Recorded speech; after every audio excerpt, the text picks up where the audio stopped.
All right, so this is part 2 to a little mini series on blues phrasing. If you're seeing this out of context and you want to know where to start, go to Active Melody and go to the lessons page and do a search for EP311, or you can just type in 311 in the search box. That was the first lesson in this series. So now we're on EP312. And just remember, if you go to activemelody.com and look for this lesson, you can get both the tablature and the MP3 jam track, which has multiple keys, so you can practice everything we're about to learn. And so we're going to be building on what we learned last week. And last week we covered a 4-note box. So we're playing this in the key of A. And this 4-note box, you're able to play an entire solo out of taking that box shape, playing it here in the minor pentatonic scale. You can slide it down 3 frets, play the same box, same shape visually, but now you're playing the major pentatonic scale. And I explained that last week. So this week we're going to take the same concept, but instead of it being one being here and one being all the way down here, we're going to start to pull them together so they're all in the same neighborhood. And that's what I mean by mixing the minor and major pentatonic scale. You start to blend them. So it's not like a scale here and then a scale there. They all kind of become one new hybrid scale in a way. So it's much easier than it sounds. I'm probably making it sound more complicated. All right, so we talked about pattern 1 of the minor and major pentatonic scales last week. This week we're going to talk about pattern 2 of the minor and major pentatonic scales. If you want to skip past this, if this is too elementary for you, you can go ahead to the number on the screen right now and get right into the lesson material, all of the lead licks that we learned for the lesson material. But let's go over as a quick refresher. Last week we talked about, now remember we're in the key of A and we're going to be playing the minor pentatonic scale pattern 1 for the key of A. So that means the 5th fret is the root fret. But minor pentatonic scale pattern 1 for A looks like this.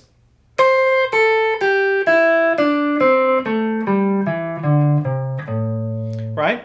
Now, if I wanted to play pattern 2, I'm going to, that first note that I started with, which was on the 8th fret, first string in this case, I'm going to play that same note, but I'm going to use my index finger instead. And then I'm going to come up here to the 10th fret first string. So now I'm going to play, there's a 10th and the 8th fret, 10th and the 8th fret on the 2nd string. And then I've got my middle finger on the 9th fret 3rd string. And that's pattern 2. I realize that some people continue to go down all the way down all 6 strings, but I've always called that pattern 2. Just those 5 notes there. Now what's really cool about this pattern 2 is these notes, those 4 notes, are exactly the same thing we learned last week. Remember the little box? Well, there it is again. Same box, it's just played an octave higher. So that means all the licks you learned last week will work on in both areas. So now you should be able to, based on what we learned last week, you should be able to find the major pentatonic scale pattern 2 based on that, right? And so that was where we just go this way, 3 frets. So here we are in that minor pentatonic scale pattern 2. We just go down 1, 2, 3 frets. And now I'm playing the major pentatonic scale pattern 2. So let me just put it in context so you can hear it. If I play an A note, play those notes. See how happy that sounds, or positive? It doesn't sound really that sad or bluesy. Now compare that to this. That sounds much more dark or bluesy or sad to me. And so I'm just doing that so you can start to hear it in your ear, the difference between minor pentatonic scale and major. I can play the same attack and same everything, but by changing those notes or changing the position, I get a much different feel. So here's the really cool thing that happens now. Now I've got this pattern 2 of the major pentatonic scale there, but remember pattern 1 of the minor pentatonic scale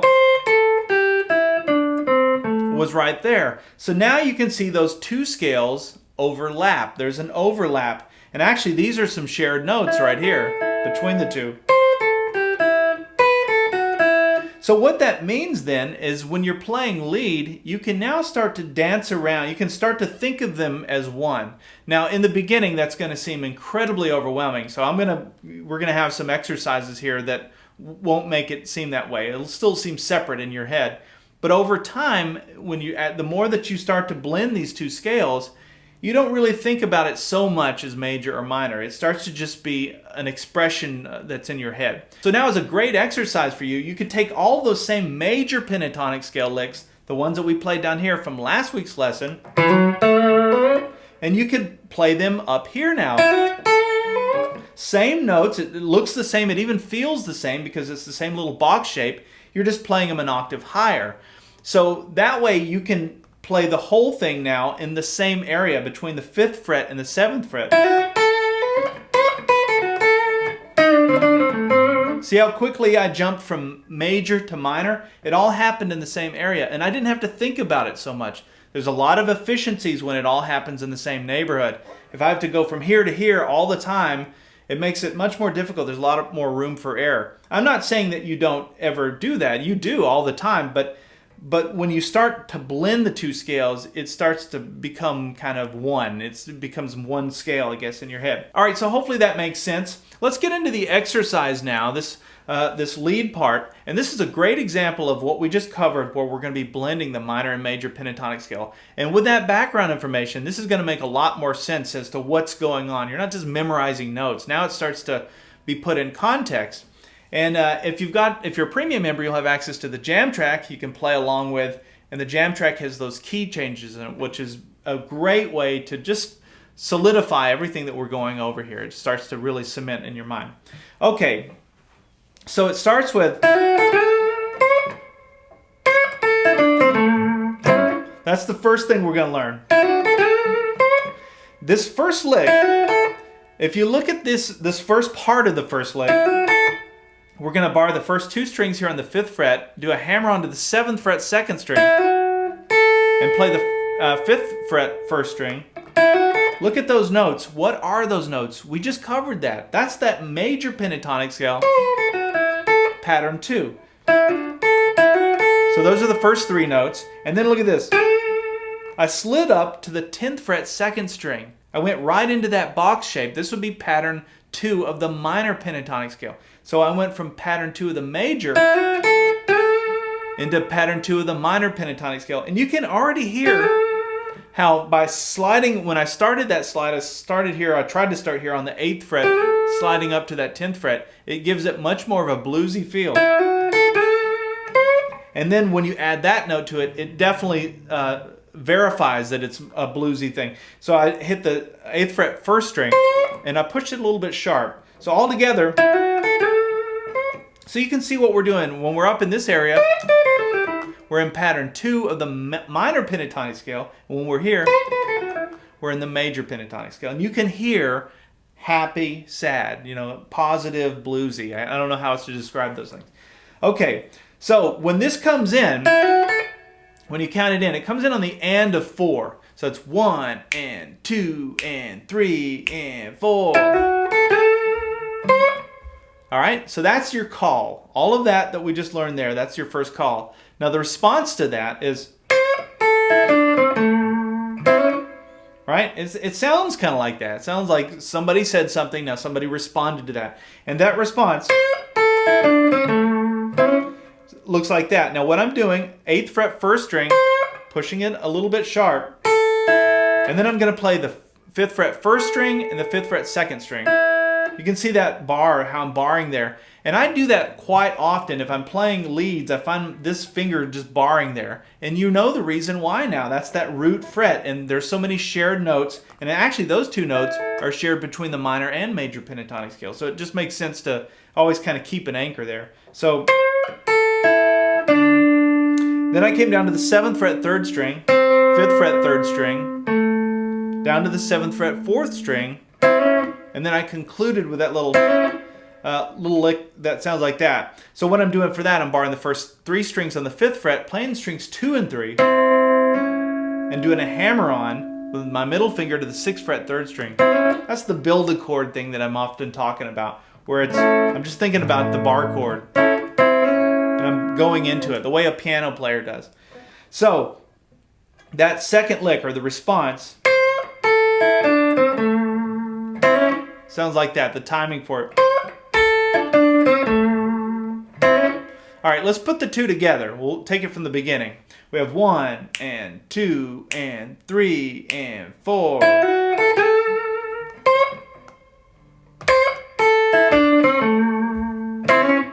Right? So it's pretty cool. Now, hopefully in that second lick, that note, you can see where that is. We're just going down pattern 1 of the minor pentatonic scale. All of those notes are just in that pattern 1, what we learned last week. And then there's that little hammer on, the little build chord. Okay, now the next thing that happens goes.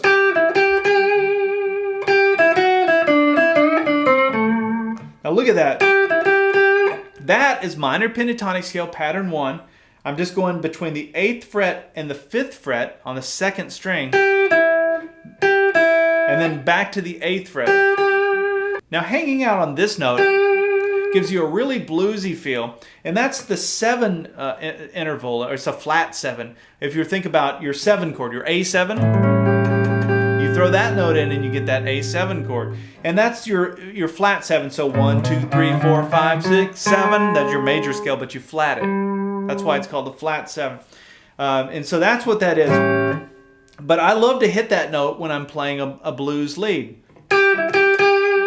because even just hitting that one note, it colors it in a way that just really sounds bluesy. All right, so after this lick, then we have, now this is blending those two scales. So we're gonna start back where we started with that 8th fret 2nd string, down to the 5th fret 2nd string. Then we come to the 7th fret 2nd string. So that's in that major pentatonic scale. That note is not in the minor pentatonic scale, but it is in the major. Then we go back to the 5th fret 2nd string, down to the 7th fret 3rd string, 5th fret 2nd string. So we have, and then we have a bend on the 7th fret 3rd string, 7th fret 3rd string without the bend, 5th fret 3rd string, 7th fret 4th string. And you can see those notes are just in that minor pentatonic scale pattern 1. That's in the box we learned last week, right? Okay, so now if that's too fast for you, then just play it slowly. You know, you don't have to play any of these things exactly the way that I'm doing. Try and get your fingers used to going like this, because that's minor pentatonic, major pentatonic. Say that in your head. Just play that over and over again. Just those notes. Minor pentatonic, major pentatonic. You can hear the difference. Happy, sad. And it's all in the same area. And the same thing is true. You can do the same thing on the 1st string. So there's your minor pentatonic, major pentatonic. And what you can do with those notes,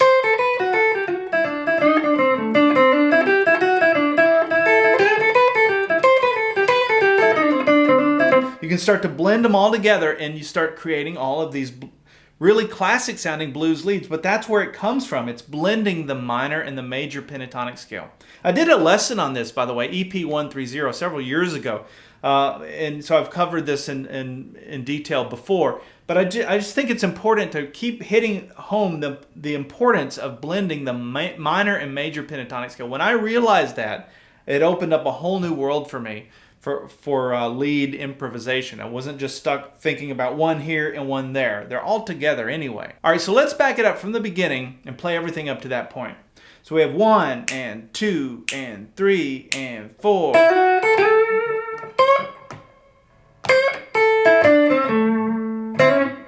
Three and 4. Now after that, we have this. So what I'm doing there is I'm playing a bar on the 5th fret, but I'm only playing strings 2 and 3. And then I come up and do the same thing on the 7th fret, strings 2 and 3. Back to the 5th fret, 7th fret, 4th string. So you have, and then there's your build a chord again, right? Where I'm doing the hammer onto the 6th fret, 3rd string, just playing strings 2 and 3. But then I do an upstroke and hit the 5th fret, 1st string. So all together you have. Now that is a really cool bluesy lick. It sounds like a blues piano lick. And when I'm playing this, I'm visualizing pattern 2 of the major pentatonic scale. See, I'm just building into that. And then this, that's one note in the minor pentatonic scale, one note in the major pentatonic scale. So that's minor pentatonic scale pattern 1, major pentatonic scale pattern 2. But you can play them together. And then back to your A chord. And all that is just a series of notes around this A chord shape. That might even make it easier for you to visualize. So if you're playing in G. All right, so let's back it up from the beginning now and play us up to that point. So we have 1 and 2 and 3 and 4.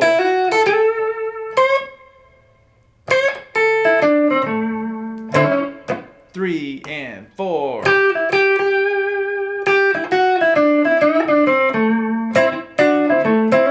Now that's the next thing we're going to learn. A really cool little blues tag that you can work into anything. It's a great fill lick as well. And to play it, it's super easy to play. We're going to bar the first 3 strings on the 5th fret, but we're going to play strings 2 and 3. And we're going to do the same thing on the 7th fret, strings 2 and 3. Back to the 5th fret, 7th fret, 4th string. So you have... And then there's your build chord again. So I'm barring the first 3 strings on the 5th fret, doing a hammer onto the 6th fret 3rd string, and then an upstroke on the 1st string. And all that is a triad, the top part of your bar chord. And so just, you can think about this in a couple of ways. I like to think about it, connecting it back to this chord shape. So I use that lick anytime I'm playing around this chord shape. So if we were doing this in G,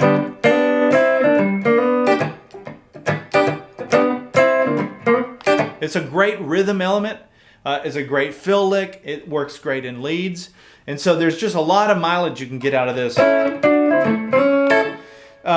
But really, if you think about back to where we were with these boxes and this overlap of pattern 2 of the major pentatonic scale, that would be here, right?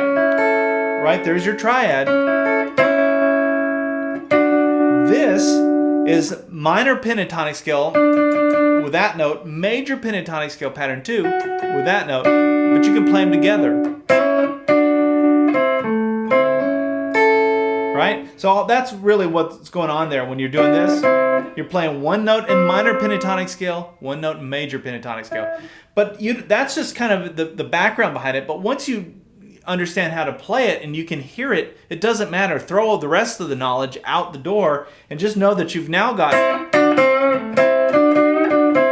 this little harmonized lead thing that you can work in really easily, and it fits right in there in that minor pentatonic scale pattern 1. So all of that leads me to the next part in the lead. The song now goes to the 4 chord, so it switches to the D chord, and I played this really cool harmonized lead thing here. And what I'm doing is I'm playing the same 2 notes that I just showed you, 7th fret, strings 2 and 3. I'm using my ring finger for that, but when I play it, I'm bending both strings at the same time. It's not that difficult. I'm pulling down. I can't do that by pushing up. Some people can. I've seen that, but I find it easier to pull. And then I've got my my index finger on the 5th fret, strings 2 and 3, right behind it.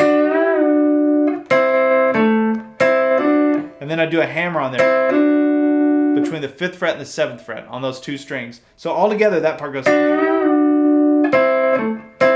And hear how well that works over this chord, over the 4 chord? Well, look at what's going on there. If you think of your D chord using the A chord shape, I'm just playing 2 notes out of the chord anyway. Then we'd play it again. And then I played. Now that you can get so much mileage out of this. That is such a commonly used lick that's played in just about every blues song. So let me show you how to play it. All I'm doing is I'm sliding up here to pattern 2. I just showed you how to play pattern 2 of the minor pentatonic scale. We're just playing these 2 strings though. I've got my ring finger now on the 9th fret 3rd string, My middle finger is on the 8th fret 2nd string. I'm sliding into those two notes. Downstroke with the right hand, and I'm hitting it twice. And then after I play that, I'm going to slide my ring finger back down to the 7th fret on the 3rd string, 5th fret 3rd string, 7th fret 4th string, 5th fret 4th string. Look at where we just went. Back into that box. That little box is so commonly used in blues. It's like you'll start to see it over and over again as you start learning these licks. Okay, so from here,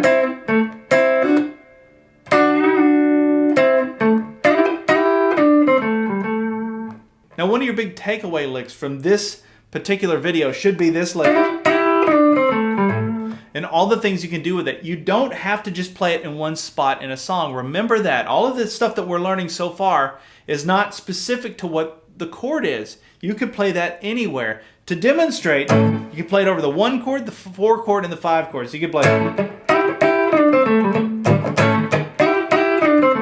Here's the 4 chord.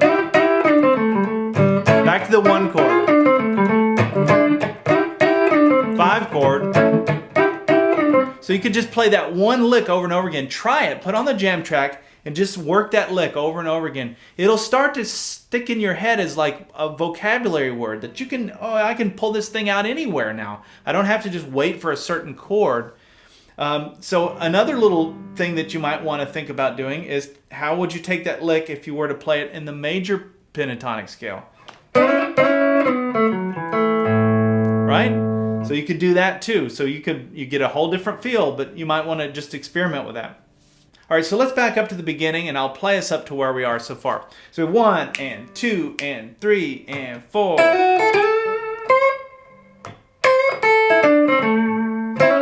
3 and 4.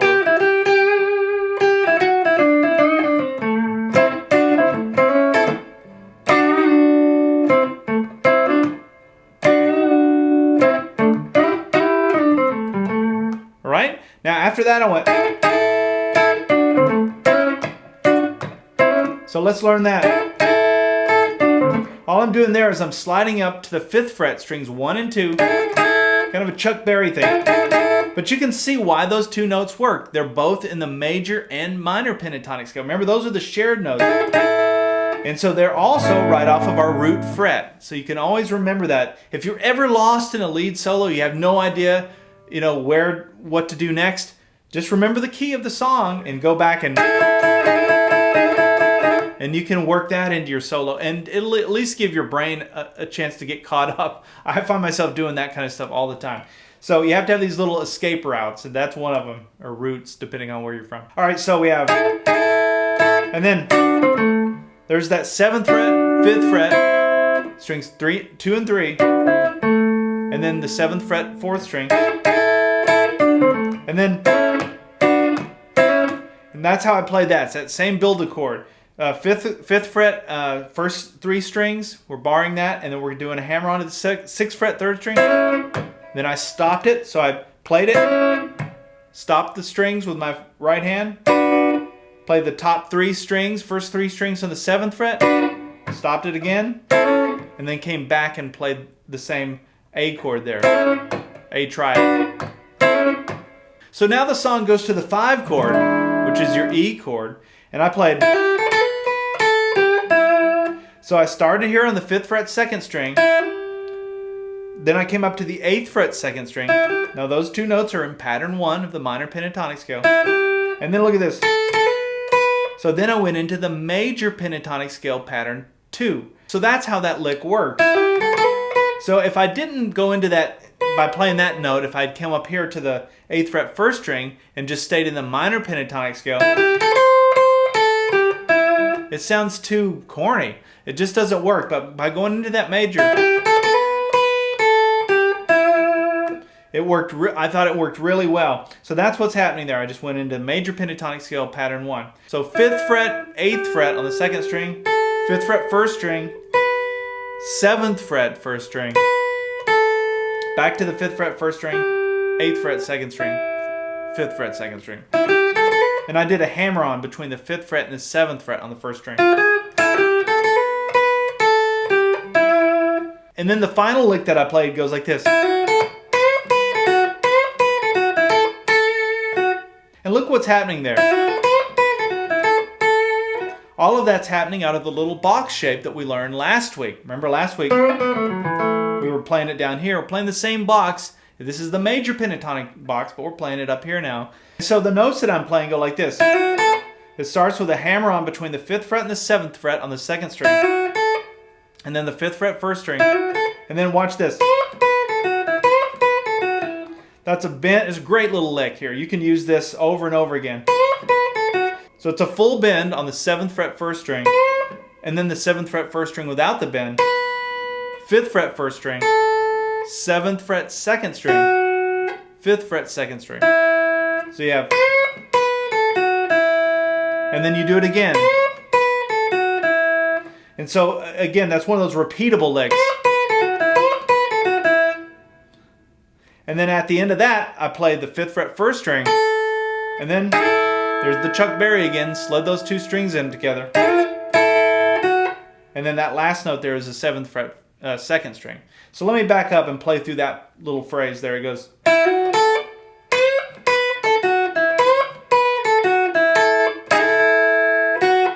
And then the very final lick, we go back to familiar territory. We come back to pattern 1 of the major pentatonic scale.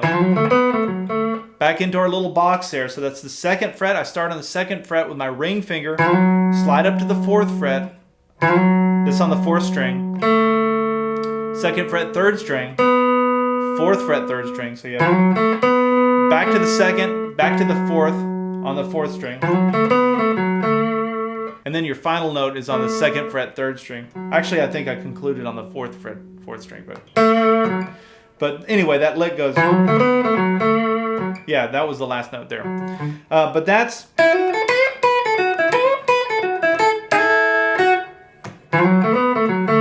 So you can see it's still call and response. There's your call that's happening up here. Your response is an octave lower. So it's kind of going back and forth between those two parts. All right, so let me back up and play through this one more time. And remember, if you're a premium member, you have access to the jam track and the tablature for this so that you can practice putting all of this stuff that we're learning in play and playing along and get the tempo right, get all your timing right. And there's the key changes that are worked in. You also get access, if you're not a premium member, you get access to this mini-series, but you get access to everything. This is the entire catalog of everything that I've done over 10 years now.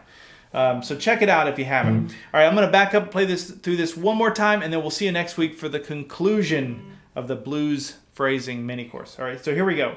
1 and 2 and 3 and 4.